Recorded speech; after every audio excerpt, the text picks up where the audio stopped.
hello, my beautiful viewers on E360. Here we are with an amazing author, and it's our first murder mystery author that we are highlighting today. We are so excited, and for me, being here in New Zealand with my grandchildren, I am truly blessed. I'm truly blessed to have my Rosebud, beautiful Laura, and my Miracle Man. And then I would love to do a shout out to beautiful Penny for introducing Colin to us. Penny, here is to you, my beautiful one. Colin, we are truly thrilled to have you here as our spotlight author. It's going to be an amazing show, and just enjoy. And my beautiful Rosebud, if I can ask you to introduce yourself, and then Laura, and then Howard, and then Colin, we're going to ask you to introduce yourself. And we are currently in 5 different countries. Yeah. So how incredible. We are global. We are global. So my beautiful Rosebud, please introduce yourself. Yes, so I'm Rosebud, also known as Christa Rose, though. I'm coming from Ontario, Canada, so I'm representing the Canadians. And I help people who are living in pain still live meaningful lives. And that's why I wrote the book, Skip the Pain, Experience the Pleasure. Cut the crap that's holding you back so you can live the life you love. I'm a speaker. I'm also a co host of this amazing program that you guys are watching right now. And I'm an energy worker, and I deal with life force energy, our spirit energy, everything around us. Everything is energy. And I'm just so excited. I could feel the vibration of this whole show, and it's going to be amazing. So thank you so much. Thank you. Hi, everyone. I'm Laura Brennan Ballet, born, bred, and proud American. However, at the moment, I am sitting in the beautiful country of France, seeing family. So it's very wonderful that we're representing more than one home base. I am a thought energy expert. Everyone knows I love energy. It is in everything. I look at everything within the structure of energy, and a special shout out to our own personal Miracle Man for the living energy formula that I also speak about, which is around the science of empowerment, thought energy specialist, empowerment coach and speaker, and all those beautiful things. But at the present moment, very proud to be a part of this incredible global family. And Colin, we are honored to have you here, and we look forward to asking you some questions so that the listening audience really becomes excited about purchasing your book and reading your mindset energy. Thank you. So I'm affectionately known from my dancing queen and butterfly, Sanet, as the Miracle Man. But I am also Mr. Shining Brightly, the original. I am here. Put on your glasses. There we go. Colin, give me some of the. There you go. You can make glasses. So I am an author. I'm a speaker. I have a worldwide podcast. And I help leaders that are struggling get back up, because we all get knocked down in life and in business and in health and in relationships. And we use the light of others to lift up ourselves and then go do kindness and healing and giving. And then we shine brightly and make the world a better place. And I love being one of the OG hosts of this show. We just enjoy it. And we're going to dig in deep with you, Colin. So I'll hand it over to you. Thank you. Amazing. And such a privilege to be on the show. Thank you all for inviting me in. And like you said, Sanet, thank you to Penny for the introduction. So I'm Colin Wade. To complete the global circuit, I am in Oxford in England today. And I am a author of crime and murder mystery thrillers. And I'm also a speaker. I do speaking about my author career, which I've been doing for about 15 months now. And thoroughly enjoying it. And honestly, I say it's such an honor to be in front of you today. And I look forward to your questions. We're excited, but we have to do something. Our voice amplifier, would you please introduce yourself? Thank you, my beautiful Miracle Man. I am Sanet. I'm currently in New Zealand, but from South Africa. and I'm your voice amplifier, creating space and stages for incredible souls around the world to come and share their brilliance, their wisdom, and their transformative stories on all my platforms. And the magazine went out, the reveal went out, and yesterday I started doing the advertising for the magazine, and it's truly magnificent. So I am so excited. Thank you, my beautiful one. So, my beautiful ladies and my beautiful miracle man, I'm going to start. I'm going to be a little bit selfish. Please forgive me. But I wanted to find out from beautiful Colin, what inspired you to be an amazing, amazing author? Thank you. That's very kind. I say this quite a lot, that I don't think writing was necessarily a kind of lifelong ambition. But I think I had the opportunity back in 2016 when I stopped working, essentially stopped my full-time career. And it's one of those moments in life with a bit of time on your hands. And although I did do a part-time job, I kind of had every afternoon free. And I'd always been a massive reader. And it literally one afternoon, I sort of thought, I kind of wonder whether I can do this thing. You know, I think you read books, there's some books you love, some books you don't like quite so much. And I think I just felt, this was something I wondered whether I could do. And I think they say there's a story in everybody. And I just sort of started putting words on paper. It was as simple as that. And just over the months, threw it in front of the family. And as the manuscript grew and grew, and I was getting more positive feedback, your confidence grows, and you think, maybe this is something you can do. So, it was very much a sort of short-term whim, I suppose, to give it a go. And as they say, the rest is history. I just need to give you this because you are incredible. Oh, I put it off for the children because they keep on pressing it. Here we go. Thank you.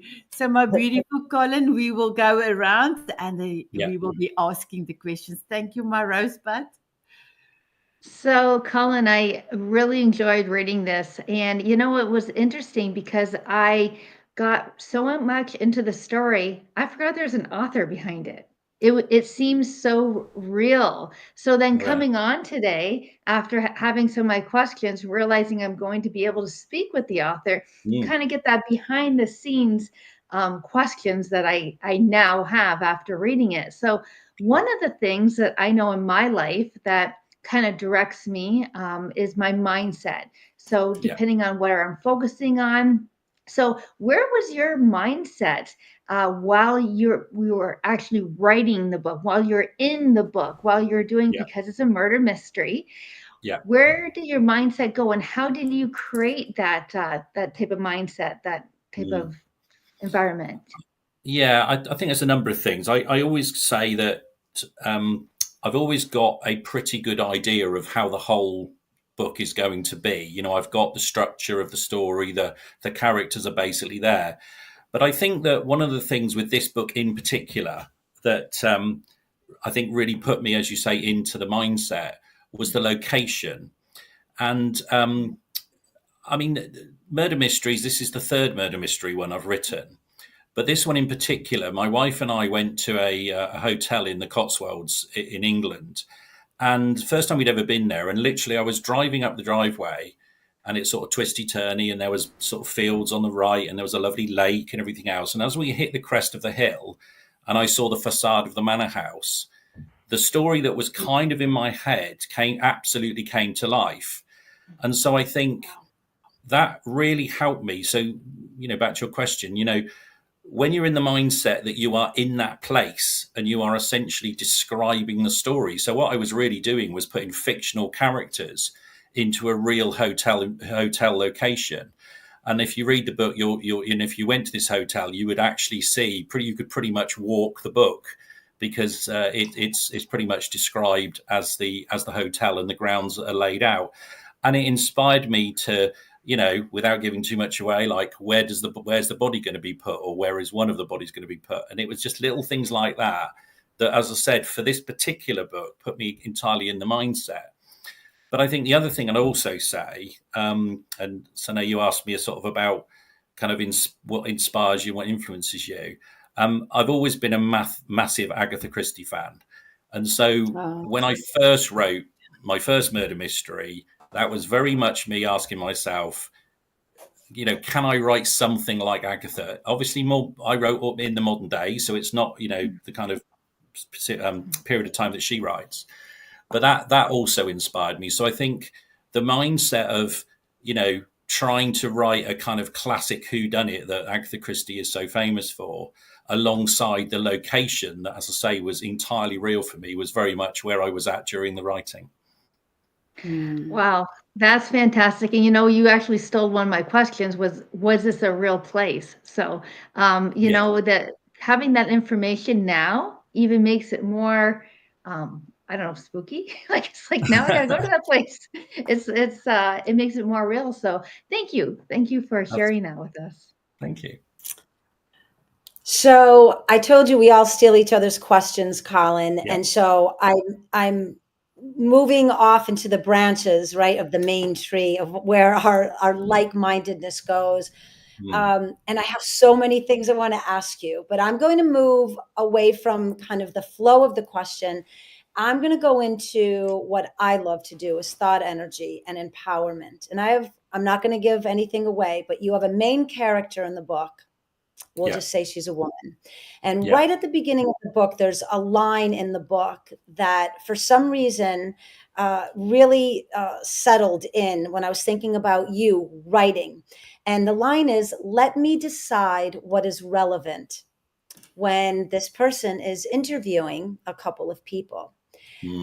What was it about the writing process that allowed you to empower this woman character in the way that you did? Because she is empowered, even though she moves a little bit and slips a little bit, right, and questions some things about herself.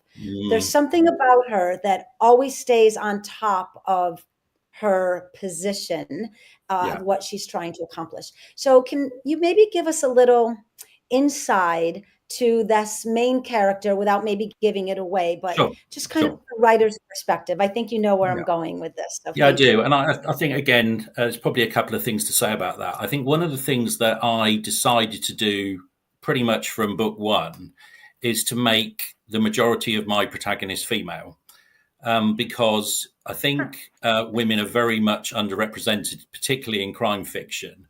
You'll know many of the famous authors who have detectives or whatever, and they all tend to be male.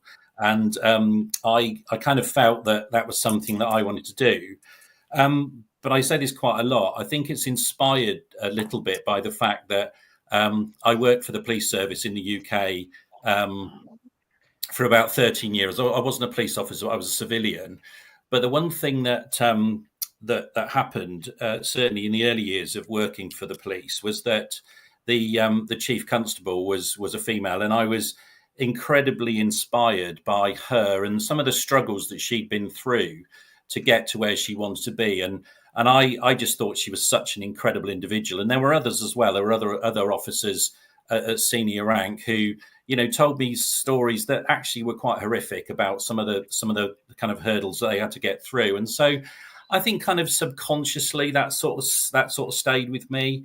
And I kind of wanted to sort of demonstrate, some of that, like you say, some of that empowerment. And you're right, without giving too much away in the book, I think the main character in that book, what I really wanted to try and show was that this was an individual who had a family, had a husband, had a young child, and was somebody that was battling the inevitable work-life balance challenges of that, and being a senior officer and some of the issues that brings. And so you're right. There's throughout the book, there's kind of parts where you're right. She's sort of feeling stressed, feeling doubted about herself, but it's always coming back to the fact that she's achieved this and she's achieved a senior rank, and therefore she deserves everything that she gets in terms of delivering results for the police service.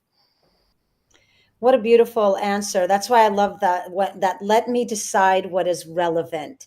Yeah. It's amazing how, as a fellow storyteller and writer and author, but for the readership who is not, and for the pure joy of reading, there's always a moment in the book, any part of the book, that Yeah. really sparks something within the reader where they can see that moment, right? And that connected with me. And I'm really love how you answered that, because it brought me into her character. I Sure. saw the moments of vulnerability, but yet Yeah. the skill set and what she achieved and what kept her almost on top of that wave. So Yeah. I really connected with how you wrote about her and how you just explained it. So thank you. Perfect answer. Thank you.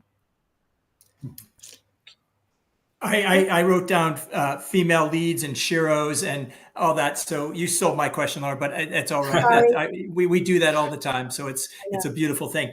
Colin, I want to tell you that I was trying to, because I wrote a memoir. Okay. We all wrote little different types of books. Okay. Sure. And I'm just trying to get into your head a little bit. How did you layer this? Because how do you keep people turning the pages? Because we took some wrong turns, we took some right turns. I had to get back on track, but it did keep me turning the page. But was that like something that evolves, or you knew what the ending was and you work your way back? What's the thought process in your head of how you build a murder mystery, at least your style of doing it? You see, you've obviously been to one of my talks, Howard, because you're about to get to one of my stock things in the talk. But no, this is actually quite important. I think after writing book one, I don't think I necessarily had spotted it, but as soon as I began to look at book two, I realized that actually I had created a bit of a signature style. And in answer to your question, the bit about, the classic phrase of, oh, these are page turners, and my books are often described as that. And I think it's because of three things. The first thing is, I think it's very important to hook the reader in the first chapter. I think you just got to do something that is going to get that reader to go, oh, I really want to know what's happening. Because, I say it, we've all read books where you kind of think, oh, and you sort of, the book drifts on and on and on, and you're thinking, when is this ever going to get going? So that first chapter, hook the reader, that gets your story started. The second one, which is probably the most important one, and I always ask the question in my talks about this, is that most of my chapters are short chapters. And I always ask the question in talks, do people prefer short or long chapters? And actually, it's about a 75-25 answer, in that most people like short chapters. And I feel strongly about this because it's that sense of progress in that, we never or generally don't get through a book in one sitting. So we're always wanting to end a story or a session, at a logical point. And I always say to people, I know it sounds odd, doesn't it, that we almost instinctively don't want to finish and stop a book when we're halfway through a chapter. We want to get to an end of a chapter. It seems like a logical point to stop. And I took the view that if people were wanting to make progress through the book and feel like there was momentum, having short chapters allowed you to kind of get through the book quite quickly and made you feel like you were getting there. And if you had to stop, you stopped. And then the third thing, and for those of you that are, I mean, we should all know this, but we should all remember Dallas, that brilliant series in the 1980s that hooked us in for ages. And the third thing I always say is that, Dallas was always very famous for its cliffhangers, at the end of every series, wasn't it? Who Shot JR was the classic one. And whilst I wouldn't say that the end of every chapter is as severe a cliffhanger as Who Shot JR, I do try to give something at the end of every chapter that leaves an unanswered question, leaves a bit of a cliffhanger.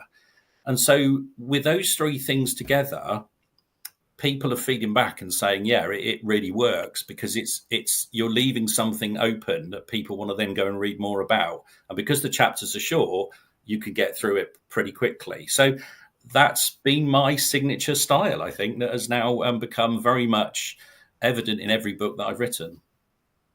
Nice. And that's magic, that you found your rhythm, you found your lane. Yep. And again, this is the first time I did not have the time to go back and read some of your books, but now I want to, because the style, as you said, 75-80% of the people that resonated with, that's a big number. And I thank you for sharing that, because I have to tell you, I came and put the book down, and I knew we were going to talk, and I just needed to get inside your head a little bit, and you laid it out so beautifully for me to be able to understand it. But basically, hook them early, and then short chapters to get them make the feeling forward progress, and then leave them wanting more with that cliffhanger. I think it's a beautiful strategy. I love it. Yeah. I'm going to go back and read more of your book. So, Sanet. Well, thank you, my beautiful Howard. And I don't know if you saw, Colin, we put our glasses on. Oh, did I miss a glasses option? Sorry, right. Okay. No.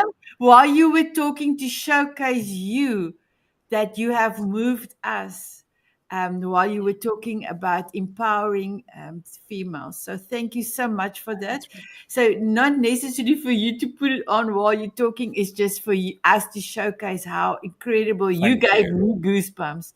So I also don't want to give a lot away of the story, but I need to ask the question because, Christa, you asked my question, and not the same wording as and your words, beautiful Laura, but also I wanted to ask the empowerment of the female character in the book. But now I've got another question. You've done a murder mystery and a counter-terrorism investigation. So this is two big genres. And then my question is, how did you approach balancing the complexity of both? Yeah, I think this is a really interesting question in the sense that, I say this quite a lot, that when I was first writing, I joined a local writers group in Oxford. And one of the first things that I was advised was, don't overcomplicate your story. Don't have loads of characters in your story because it will confuse the reader. I don't tend to listen to people, and actually I should do a shout out to one of my other favourite authors apart from Agatha Christie, and that's Harlan Coben. Now Harlan's books are absolutely incredible, and one of the things that he does is he has multiple characters and has this incredible ability to bring those stories together. And I think that was something I aspired to and I wanted to do, and I do that now in every book. And it's a skill because you do need to make sure that if you're writing it from several perspectives, you do need to make sure that each character has a voice, has a reason for being there. But more importantly, you have to make sure that by the end of the story, those different characters' stories have come together. And I'm a great fan of the twist and the sort of, you just think that the sort of like even like the whodunit aspects, you even think the whodunit has happened and everybody knows, and all of a sudden you twist it round. And I think that is about making sure that if you do write from several perspectives, that you do make sure that you bring each one to a satisfactory ending. Doesn't necessarily mean it's a happy ending, because that's, sometimes we talk about, where do you get your sort of thoughts from? And I do say all from the dark recesses of my mind. And I must admit, I sometimes call my endings bittersweet, in that I don't necessarily think that everybody does have a happy ending. But that nonetheless, you want all characters to have a conclusion, and that's important. I love that. Thank you so much. And while you were speaking, I just saw all your books that is going to go into movies. Are you ready for that? Yeah. I'm ready now. Yes. I just saw it. So it's going to happen. Well, I'll hold you. Wait. Before Christa goes, Colin, you just did a shout out to Harlan Coben. I was 12-year-old boy and he was about 15 years old. And we went to the same summer camp down towards Cape Cod, Massachusetts. And cool. So it's not that we interact, but we're in the same camp Facebook group where, he pops up a little bit. Not saying that I know him, but I went to camp. I knew him as a young teenager, and to have him have all this great success. He's a great writer and a great author. And thank you for doing that. And I just had to put the connection there. Absolutely. Wow.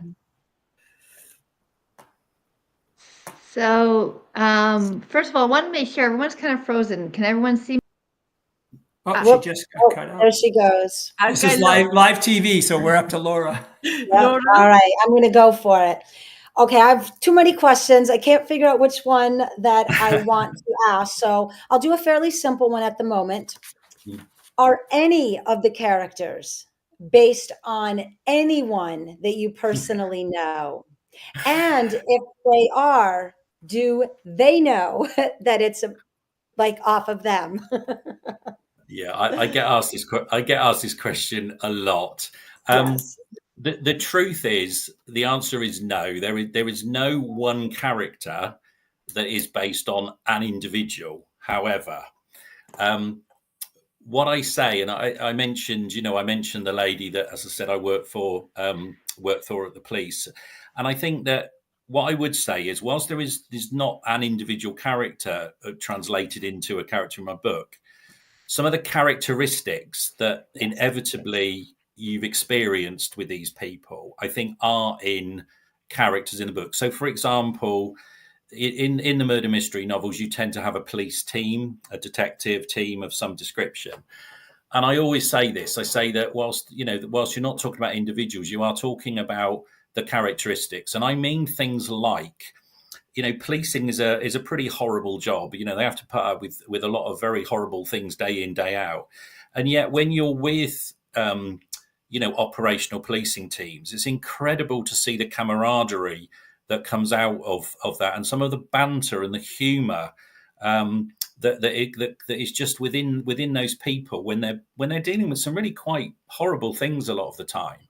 And so I think what I've tried to do within particularly the police teams in the books that I've written is to reflect some of that camaraderie and some of that sort of, the way that they operate. So like I say, no individuals, but definitely the kind of feelings and characteristics that you get from working within those kind of groups. I love that answer. And I held near and dear a little bit of that with one of the characters, Brennan, because that's my middle name. And certain Yes. things, and moments though that you said certain things, and again, that a shout out to our law enforcement, right? And as you said, the people who Yeah. really protect us, and they get such a bad reputation, but they're Yeah. loving, caring, devoted, Yeah. funny human beings that do a tough job. And I Yeah. saw some of that in the book. That's why I was curious. Was there specific people, but as you said, it was characteristics of humans that you've connected with Yeah. over the years that maybe Yeah. seeded or settled in your heart or in your mind that you Yeah. have brought into the writing. So I love that. Thank Correct. you. Yeah. Miss So, Krista? Yeah. Or Mr. Krista, you're Colin? Yeah. back. So you're up. Yes, We're I waiting. am. So fantastic. Yes, the book, we were talking about being a page turner. It was suspenseful, the fake Yeah. identities, Yeah. all that kind of stuff. And what I really liked when you were saying about the short chapters, what really caught me was it was the end of a chapter. I got the hook, and it was like 2 months later. So in between that, I'm like, whoa. So I was able to create a scene in my Yeah. mind that made it even more real. So I just wanted to give you some accolades on having that make it such the suspense kept Yeah. growing and growing using that one little tactic. I mean, fantastic. But my Mm. question for you is there a particular scene? You don't have to describe it totally or however you would want to answer it or however comfortable you're answering it. But is there a particular part of the story that's your favorite part? Yeah, I think it's partly what I've already said is that I think it's those twists. I think those are the bits that you mentioned earlier about, do I have the structure of the story in my head? Yeah, I always pretty much have a plot outline and I know what I'm going to do. But getting to the bit where you're writing the bit where all of a sudden it flips, and I don't know, let's say this particular story, it might be the realization as to the kind of the who done it, who the baddie is, and they're real twists, because in theory, all the way through the story, if you've written it right, you've not suspected that person of being the kind of baddie. And I think those are the bits that I enjoy the most. Really, is that realization, whether it's the police officer realizing it or another character, where you get that sudden moment of, Ah, okay. That's who we're now looking for. So I think that's probably my favorite bit. Oh, excellent. Mine too. I will totally say as those twists and turns, definitely were mine. So I was wondering if it was aligned with yours. So thank you. Great answer. Thank you. Yeah. Colin, it's I call those breadcrumbs. You're leaving us breadcrumbs so we can kind of Yeah. find our way down the path, because there's times in the book that you threw me off. I mean, that's I'm sure intentional as well. Yeah. So it because you got to stitch it together, because if you throw Yeah. me too far off, I might not get back on track. But I Yeah. did, and breadcrumbs. You left Yeah. breadcrumbs, and I love that. I want to ask you something a little different. You're just meeting, many of us, through Sanet and through Penny, but I dictated my book. Okay. I took 3.5 years. I interviewed 158 people. The transcripts became drafts. The drafts became chapters. And thank God I have a great wife and an editing publisher that made it readable. What was your writing style? Did you wake up early in the morning, go to the gym and write? Did you write sequentially? Did you have to be like you went and visited the hotel? And how did this all come together? If you kind of give me the dynamic of putting this, Yeah. really masterpiece mystery together. Yeah. Again, this is something that I kind of feel quite strongly about, really, and that is that I hear lots of fellow authors giving themselves targets and getting really stressed about the fact they've not written 1,000 words that day. I don't do that. And it's one of the things I say. I think in this last year, I've been really trying to also encourage people to write, because I like to think that I can kind of provide my experience and say what an amazing thing it is. But therein lies the point. It has to be fun. It has to be enjoyable, and it can't be a chore. And so what I try to do is I try to make sure actually that I do some form of authoring every day. And the other thing is particularly a year ago when I actually became a full-time author, I now make a point of physically going out of the house every day, and often writing in coffee shops, or we've got a university just around the corner from us, which has got an amazing community space. And actually going out and being around people, even if you're not talking to them, can be quite good, because it can be quite a lonely profession. I mean, you can see behind me where I am. I mean, I could be sat here writing sometimes in my study, but you're kind of that can be quite lonely. You're not really interacting with people. And I think even if you're in the buzz of a university building or a buzz of a coffee shop, I can be writing in that environment. And the one thing that I will do, though, is I will try to write kind of in the morning or in the afternoon. I don't tend to write in the evenings, because that's, family time. My wife's back from work, whatever the sort of kids, well, they're not kids, they're grown up now, but, they're kind of, that's the sort of time to sit down and watch some telly and do stuff like that. So I am relatively disciplined in that respect. And I think that those factors are important, that you do get out there and you do get away from just sitting in your office every single day, because I'm not sure that's particularly healthy anyway. So yeah, and and it could be something simple as you walk down the road for 20 minutes and you've got some fresh air in there, and that helps as well. But the other thing that I'd also say, back to my point about not setting yourself targets, there are days when you wake up and you are so inspired and literally your fingers can't move fast enough on the keyboard. But there are other days when you're just like, I just don't have it. And I don't think that I ever have writer's block as such. And that's not anything I've ever particularly experienced, because what I do is on the days when I don't feel quite so inspired, I just edit. I will reread the stuff that I've already written.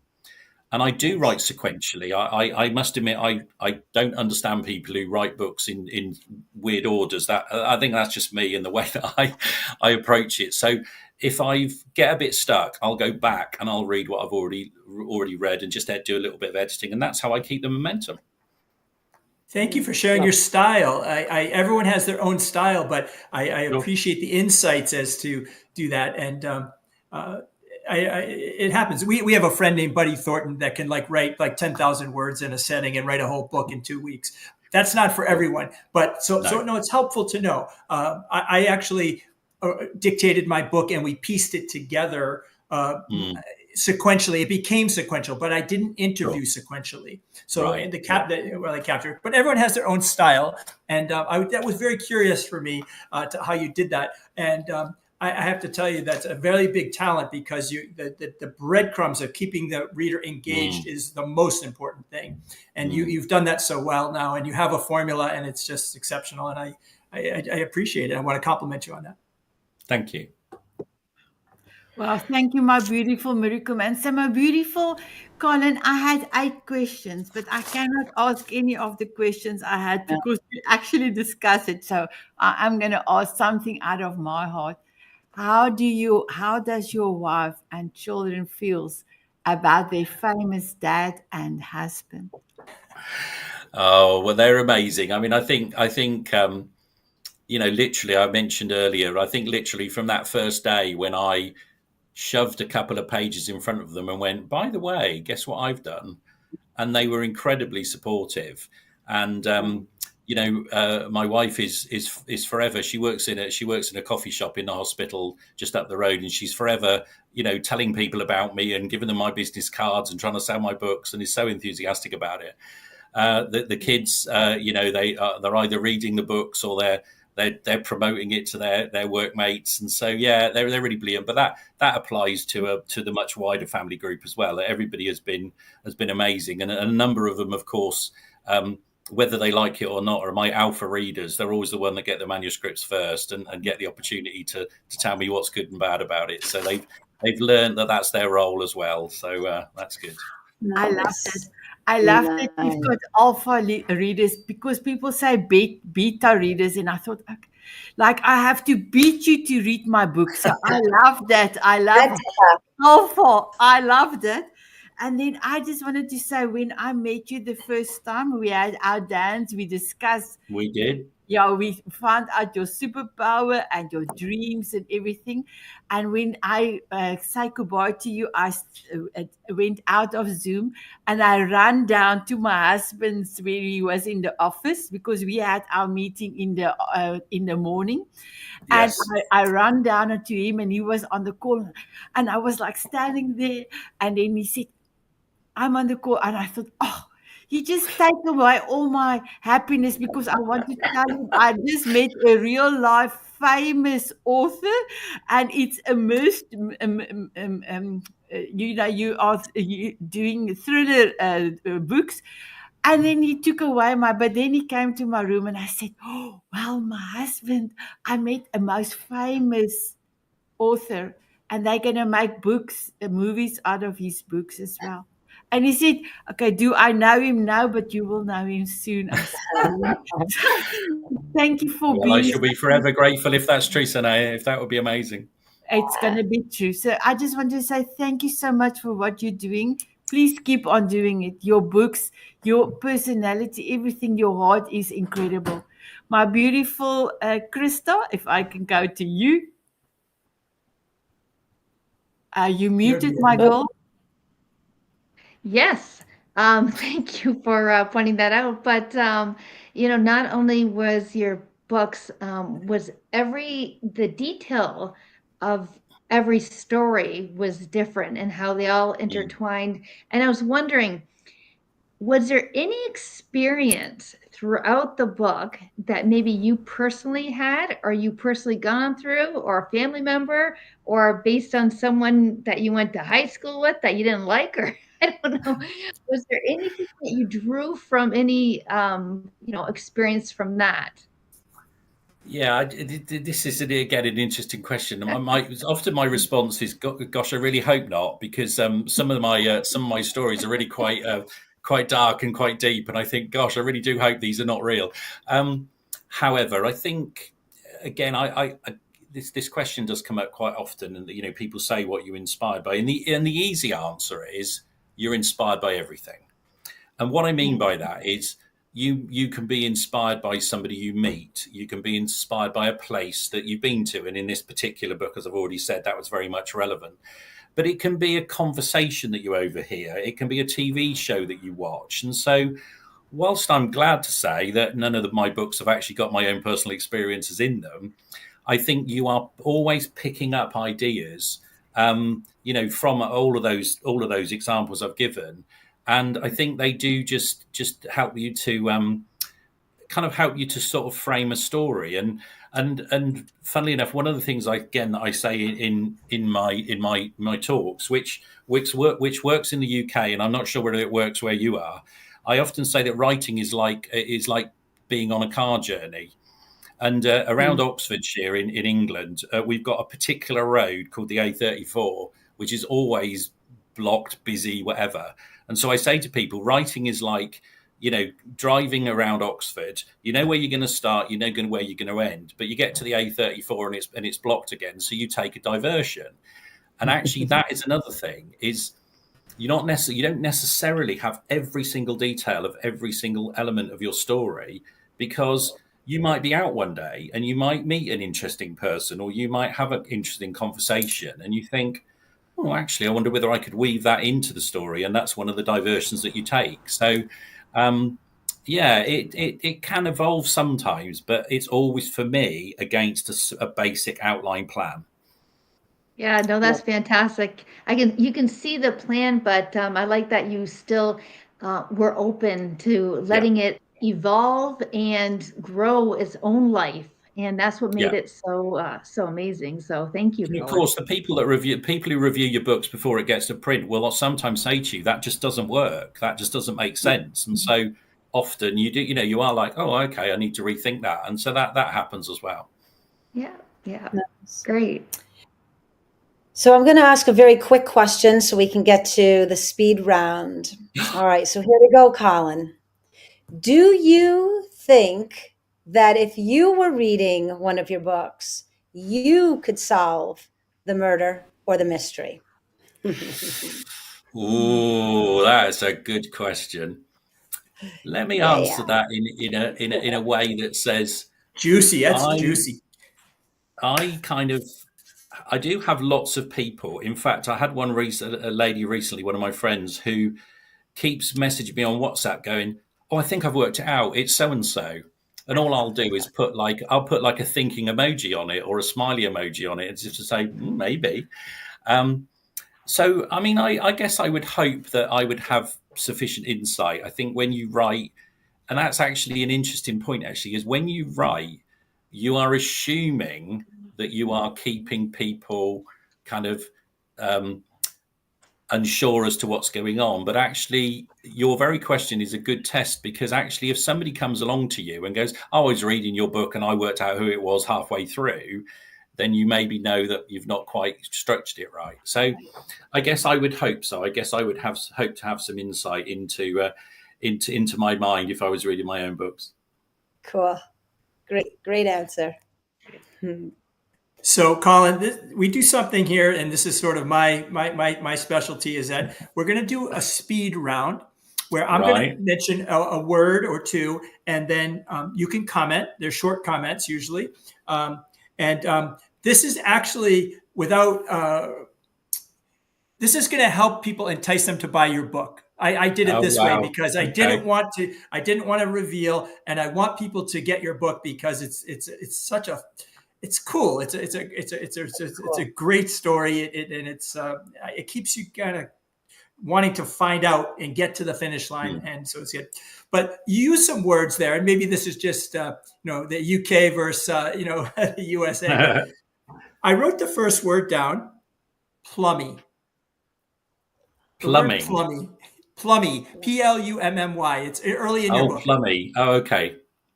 Okay, so that is again, that's interesting. I mean, I don't know whether that's obviously maybe not a word used in the US. Plummy essentially is a description of somebody with a very posh accent, and it's a word we use in the UK. Plummy. Okay. I actually have no idea of its origins, but there you are. But it means a posh person, a posh voice.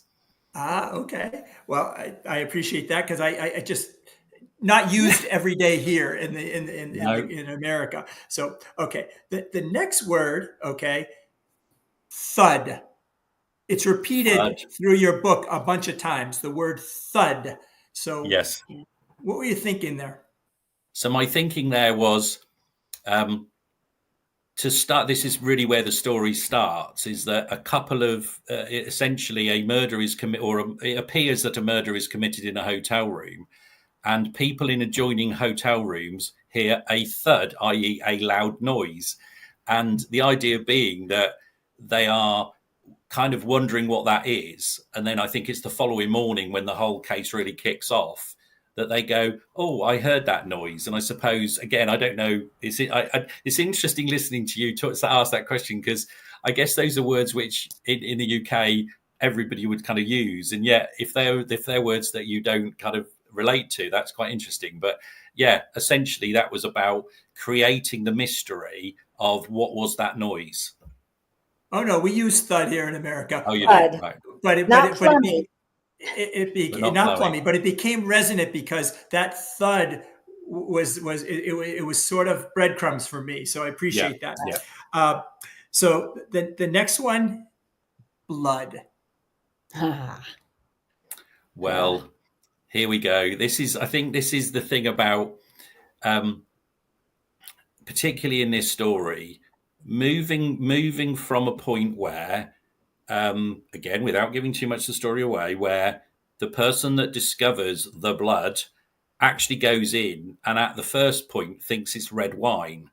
So it's about moving from that point of what feels quite comfortable and normal to all of a sudden it's blood. Yeah. So it's that impact thing. Yeah.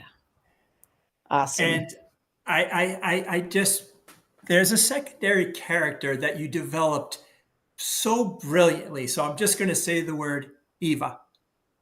Mm-hmm. Yeah.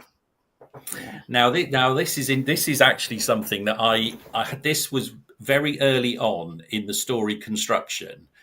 I kind of had this idea of, could you have a member of the staff in the hotel who was, possibly a little bit of a crime fanatic, one of these people that watches all like CSI and all these kind of shows, and somebody that,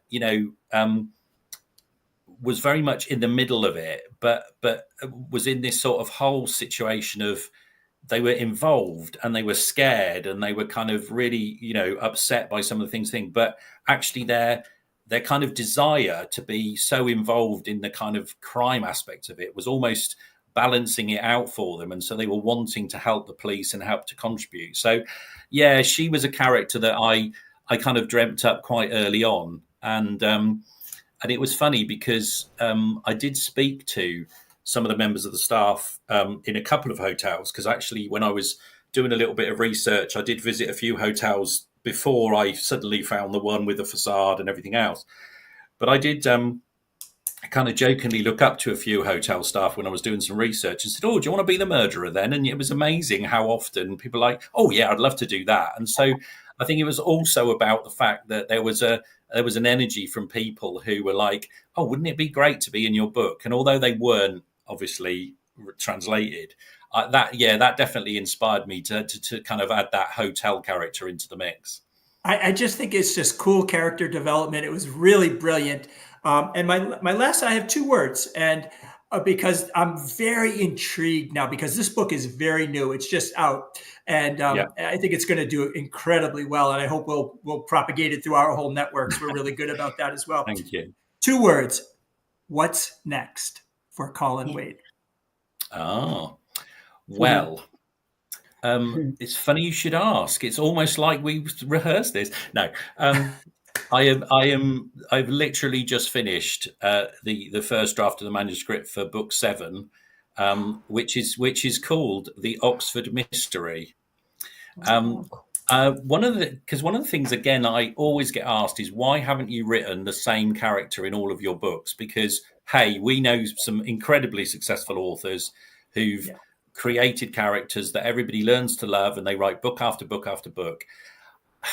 What I kind of say is, I think I'd always had so many different ideas in my head that I have written 6 standalone books. But people keep asking me to write about DCI Chloe Taylor, who's the main character. Why aren't you doing another one? And I'm thinking I might go back there. But while that book was obviously being published, I was out there writing the next one, which is called The Oxford Mystery. And it's also because Oxford in England is written about a lot in terms of, we I don't know if you know the Morse series written by Colin Dexter, very famous in the UK, probably famous worldwide. And there's lots and lots of books written about Oxford. I'd never written one. And so somebody said to me, why aren't you writing a book about your hometown? And so I thought, right, okay, that's what I'm going to do. And so this book is another sort of real mystery thriller. There's not, I don't, is there? Oh yeah, there's a little bit of murder in it, but not so much. But one of the things that one's also about is I wanted to centre the story around a mystery trail in Oxford. And it's actually a real mystery trail, which I've worked out. I've sent people around the town, and the story hangs around this mystery trail. So I can't say too much more, but that is one of the things that I'm doing. So that book is basically written. It now needs to be reviewed and edited. So happy days. Wow. Sanet is going to burst. She needs to give you the paparazzi treatment. She's going to burst. Are you ready, Colin? I love it.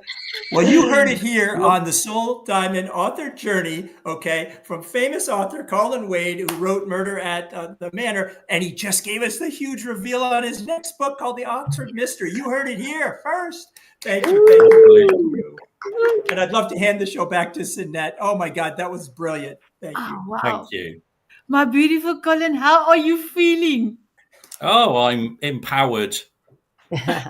Entirely empowered now. It's been amazing. Thank you. Your questions have been very, very, very kind of interesting and have really helped me to kind of hopefully convey the kind of love and passion I've got for writing and just how much I enjoy it. But it's so good to hear that you've enjoyed the book as well. So thank you for that. Yeah. Thank You're you. welcome. Thank you, my beautiful Colin. So my beautiful viewers on E360, as well as our beautiful Tanzanite heroes and Diamond Beauties Forever, please, it's almost Halloween, and in South Africa we don't celebrate Halloween, but here in New Zealand, Halloween is big thing. So go and buy Colin's book. You will not put the book down. You will not put the book down. So my beautiful Colin, thank you for being truly an amazing author, amazing person. My beautiful Laura, Miracle Man, and Rosebud. Laura, you will get a name. I promise you it will come. Thank you so much for being our co-host. And then my beautiful viewers on E360. When last did you sit down, take time for yourself and read a Colin Wade book? It's going to be amazing. So my beautiful Colin, Laura, Howard, and Christa, will you have a dance with me? Of course. Absolutely. Love it. Thank you. My beautiful viewers, will you have a dance with us? They said yes. They said Let's do yes. Here we go.